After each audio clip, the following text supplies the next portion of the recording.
Halo guys, Assalamualaikum warahmatullahi wabarakatuh.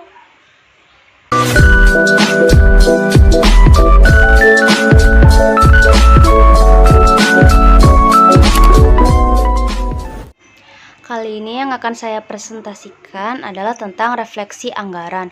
Nah, refleksi anggaran ini memiliki beberapa materi anggaran yang meliputi pertama, anggaran penjualan, di mana anggaran penjualan itu merupakan dasar dari penyusunan anggaran yang lainnya. Lalu yang kedua ada anggaran produksi, di mana anggaran produksi adalah merupakan jumlah anggaran yang harus diproduksi dalam suatu perusahaan. Lalu yang ketiga ada anggaran biaya produksi, di mana anggaran biaya produksi ini adalah rencana biaya produksi yang terjadi selama satu periode yang tertentu di masa yang akan datang. Lalu yang terakhir ada biaya beban operasional, di mana beban operasional itu adalah komponen utama dari perhitungan pendapatan operasional. Nah, untuk yang pertama yang akan saya jelaskan adalah tentang anggaran penjualan. Nah, definisi dari anggaran penjualan sendiri itu adalah budget yang direncanakan secara lebih terperinci penjualan perusahaan selama periode yang akan datang, yang di dalamnya meliputi rencana tentang jenis kualitas barang yang akan dijual, lalu ada jumlah kuantitas, terus ada harga barang, lalu ada waktu penjualan serta tempat atau daerah penjualannya. Nah, di dalam anggaran penjualan ini tercakup beberapa variabel terkait seperti volume penjualan atau dalam kurungnya itu unit, meter, liter, ton, barrel, dan lain sebagainya. Lalu ada harga jual per unitnya. Nah, anggaran penjualan itu merupakan dasar dari penyusunan anggaran yang lainnya, karena anggaran penjualan itu merupakan suatu target yang diyakini dapat dicapai oleh sumber daya yang dimiliki perusahaan. Lalu untuk selanjutnya ada masih tetap di anggaran penjualan, itu ada tujuan dan kegunaan dari anggaran tersebut. Tujuan dari penyusunan anggaran penjualan adalah untuk merencanakan setepat mungkin tingkatan penjualan pada periode yang akan datang dengan memperhatikan data yang merupakan pencerminan kejadian yang dialami di masa lalu, khususnya di bidang penjualan. Sedangkan kegunaan dari anggaran penjualan adalah sebagai pedoman kerja, lalu alat koordinasi dan pengawasan kerja, serta sebagai dasar penyusunan budget-budget lainnya.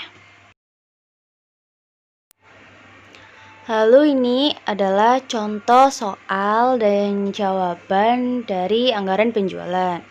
Soalnya dulu ya.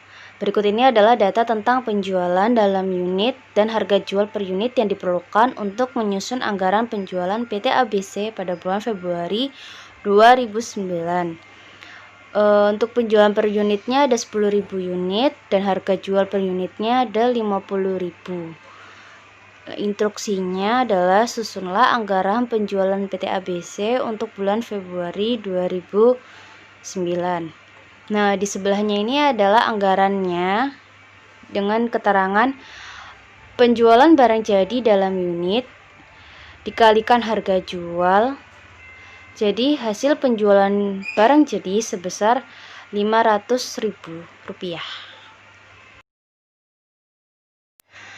Selanjutnya kita masuk di anggaran produksi. Nah, ini definisi dari anggaran produksi sendiri adalah rencana perusahaan untuk menghasilkan produk perusahaan dalam jumlah yang sesuai dengan kebutuhan penjualan dan dengan mempertimbangkan jumlah persediaan awal dan akhir periode tertentu. Anggaran produksi juga berarti anggaran kegiatan, karena produksi sendiri itu proses kegiatan membuat produk. Nah, produksi sendiri itu tidak perlu dianggarkan, tetapi dijadwalkan sebenarnya. Nah, anggaran produksi ini disusun dengan memperhatikan semua kegiatan produksi yang diperlukan untuk menunjang anggaran penjualan yang telah disusun. Untuk rencana produksi sendiri itu meliputi penentuan produk yang harus diproduksi untuk memenuhi penjualan yang direncanakan dan mempertahankan tingkat persediaan barang jadi yang diinginkan. Nah, lalu kita sampai di bagian tujuan dan kegunaan dari anggaran produksi itu sendiri. Nah, tujuannya adalah yang pertama untuk mencapai tingkat keuntungan tertentu. Misalnya, beberapa hasil yang diproduksi supaya dapat dicapai tingkat keuntungan dengan presentasi tertentu dari keuntungan setahun terhadap penjualan yang diinginkan. Lalu yang kedua, untuk menguasai pasar tertentu sehingga hasil perusahaan ini tetap mempunyai market share tertentu. Lalu yang ketiga ada untuk mengusahakan supaya perusahaan pabrik ini bekerja pada tingkat efisien tertentu. Dan yang terakhir adalah untuk mengusahakan dan mempertahankan supaya pekerjaan dan kesempatan kerja yang sudah ada dapat semakin berkembang. Nah, ini adalah contoh soal dari anggaran produksi. Contohnya adalah PT Asia Bangkit memproduksi 2 jenis makanan kecil, yaitu kacang sukro pedas dan kacang sukro manis. Berikut ini adalah perkiraan penjualan produk, persediaan akhir, dan persediaan awal setiap produk untuk bulan Januari 2008. Nama produknya ada sukro pedas dan sukro manis. Untuk penjualan per unitnya dari sukro pedas itu ada 80.000 unit, dan dari sukro manis itu ada 40.000 unit. Lalu persediaan akhirnya sukro pedas memiliki 2.000 unit dan sukro manis memiliki 20.000 unit. Lalu untuk persediaan awalnya, sukro pedas memiliki 10.000 unit dan sukro manis memiliki 40.000 unit.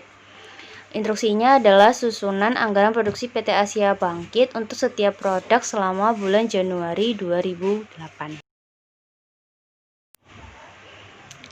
Ini kita sampai di susunan anggarannya dari PT Asia Bangkit tadi untuk anggaran produksi bulan Januari 2008. Penjualan per unitnya totalnya jadi 120.000, lalu ditambah dari persediaan akhir barang jadi sebesar 22.000 unit, lalu jumlah barang jadi yang dibutuhkan sekitar 142.000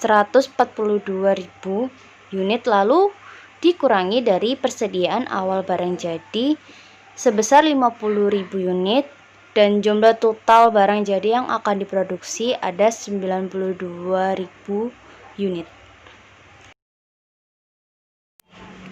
Lalu kita ke materi selanjutnya. Setelah anggaran produksi, kita sampai di anggaran biaya produksi. Nah, anggaran produksi dengan anggaran biaya produksi itu beda ya guys. Kalau untuk biaya produksi itu rencana biaya-biaya yang terjadi untuk mengolah bahan baku menjadi produk jadi yang siap untuk dijual.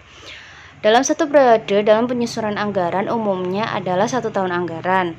Nah, tahun dapat disusun dengan teknik anggaran kontinu atau anggaran perpetual, yaitu anggaran yang terinci menjadi anggaran bulanan atau 12 bulan, di mana anggaran setiap bulan yang bersangkutan dan saldo pada akhir bulan tersebut. Anggaran biaya produksinya sangat penting perannya untuk menentukan dan mengetahui jumlah output agar perusahaan memiliki keunggulan daya saing. Nah, kita sampai ke unsur biaya produksinya. Jadi di sini ada unsur-unsur dari biaya produksi. Secara garis besarnya aja, yang pertama biaya bahan baku.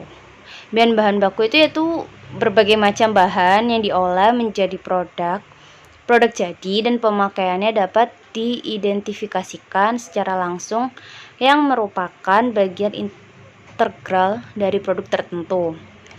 Lalu yang kedua ada bahwa biaya tenaga kerja langsung merupakan biaya tenaga kerja yang dapat diidentifikasi dengan produktif unit tertentu dari barang jadi.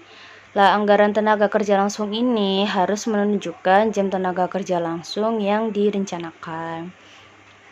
Lalu yang terakhir ada biaya overhead pabrik atau factory overhead cost.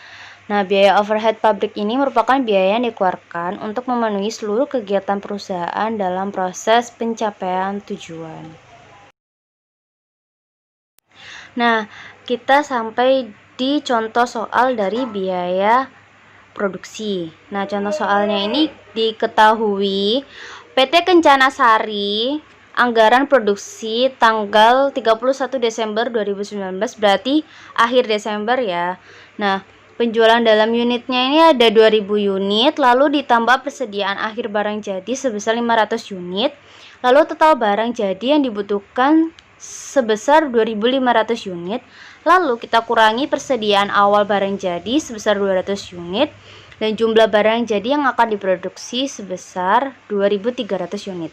Lah, instruksinya adalah susunlah anggaran biaya overhead produksi PT Kencana Sari tahun 2009.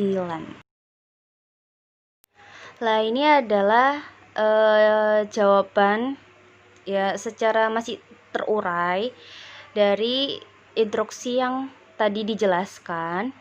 Nah, ini dengan jumlah segini, jumlah yang di bold itu jumlah dari departemen A, departemen B, biaya tetap, biaya variabel, pokoknya keseluruhan anggaran biaya.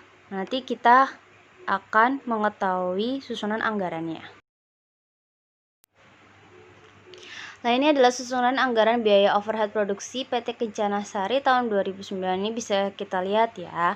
Biaya gaji, biaya gaji itu masuk biaya tetap. Kalau biaya perawatan mesin itu masuk ke variabel. Biaya sewa pabrik masuk ke biaya tetap, biaya listrik masuk ke biaya variabel, biaya asuransi masuk ke biaya tetap. Dengan total departemen A, ini yang dibahas masih departemen A, dengan biaya variabel sebesar 36 juta dan biaya tetap dari departemen A dengan total 142.733.333 rupiah. Dan total keseluruhannya menjadi 178.733.333 rupiah. Lalu di departemen B sama seperti tadi, dengan biaya gaji masuk biaya tetap, biaya perawatan mesin masuk ke biaya variabel dan biaya tetap, biaya sewa pabrik masuk ke biaya tetap, biaya listrik masuk ke biaya variabel dan biaya tetap, biaya asuransi masuk ke biaya tetap. Dengan total departemen B sebesar, maaf ya ini tipe, sebesar biaya variabelnya sebesar 60 juta, lalu biaya tetapnya sebesar 153.226.667, dengan total seluruh departemen B sebesar 213.226.667 rupiah. Oh ya, ini maaf, departemen A itu biaya variabel dan biaya tetap ya, dari biaya perawatan mesin sama biaya listrik. Lalu total biaya overhead tahun 2009 total 392 juta rupiah. Lalu kita masuk ke materi terakhir, yaitu anggaran beban operasi. Nah, definisinya adalah beban operasional adalah biaya yang terkait dengan menjalankan dan mengelola bisnis. Biaya ini kadang disebut juga sebagai biaya dalam mengoperasikan perangkat, mesin, atau peralatan. Nah, biaya ini adalah sumber daya dalam organisasi untuk mempertahankan proses bisnis, karena biasanya biaya ini adalah biaya sehari-hari yang dikeluarkan dalam kegiatan bisnis normal. Nah, biaya operasional ini adalah komponen utama dari perhitungan pendapatan operasional, dan pendapatan operasional sendiri itu komponen penting dari banyak ukuran finansial. Dan dengan demikian, semakin rendah biaya operasional perusahaan, maka semakin menguntungkan sebuah bisnis secara umum. Sama seperti materi-materi sebelumnya, anggaran beban operasional ini memiliki tujuan dan kegunaan. Beberapa hal dapat mempengaruhi biaya ini adalah seperti strategi penetapan harga, harga bahan baku atau biaya tenaga kerja. Tetapi karena item-item ini secara langsung berkaitan dengan keputusan yang diambil manajer sehari-hari, maka tindakan finansial berdasarkan biaya operasional ini merupakan ukuran fleksibilitas manajerial dan kompetensi. Khususnya selama menghadapi masa ekonomi yang sulit, penting juga untuk dicatat bahwa beberapa industri memiliki biaya operasi yang lebih tinggi daripada yang lain. Lalu kita masuk di contoh soal dari anggaran beban operasi. Nah, diketahui anggaran beban administrasi dari PT Perdana Mulia. Yang pertama ada penjualan selama bulan Oktober 2006. Ini sebesar 300 juta. Lalu gaji bulanan pegawai sebesar 132 juta per tahun. Lalu beban penyusutan kendaraan bagian administrasi 24 juta per tahun. Beban telepon 1 juta per bulan. Dan 1% dari penjualan. Lalu beban perlengkapan kantor 1,5% dari penjualan. Dan beban listrik 12 juta per tahun. Instruksinya adalah susunan anggaran beban administrasi untuk periode yang berakhir tanggal 31 Oktober 2006 diminta disusun dengan mengelompokkan beban-beban yang ada menjadi beban tetap dan variabel. Nah, ini susunan anggaran yang tadi, anggaran beban operasinya dari PT Perdana Mulia periode 31 Oktober 2016 ya. Ini tadi 2006, maaf guys, tipe. Jadi ini beban administrasinya. Jadi kita kelompokkan dulu dari jenis bebannya. Gaji karyawan masuk di beban tetap sebesar 11 juta. Totalnya juga jadinya 11 juta. Lalu beban penyusutan kendaraan masuk di beban tetap sebesar 2 juta rupiah. Dan totalnya tetap jadi 2 juta rupiah. Lalu beban telepon itu masuk di beban tetap dan variabel. Beban tetapnya 1 juta, beban variabelnya 3 juta, jadi total seluruhnya 4 juta. Lalu ada beban perlengkapan kantor. Nah, beban perlengkapan kantor ini masuk di beban variabel sebesar 4.500.000 dengan total 4.500.000. 4.500.000, benar. Dan beban listrik masuk ke biaya beban tetap itu sebesar 1 juta dengan total masih sama 1 juta rupiah. Jadi total beban administrasi seluruhnya ada 22.500.000 rupiah. Jadi itu dia presentasi dari aku, kurang lebihnya mohon maaf. Assalamualaikum warahmatullahi wabarakatuh.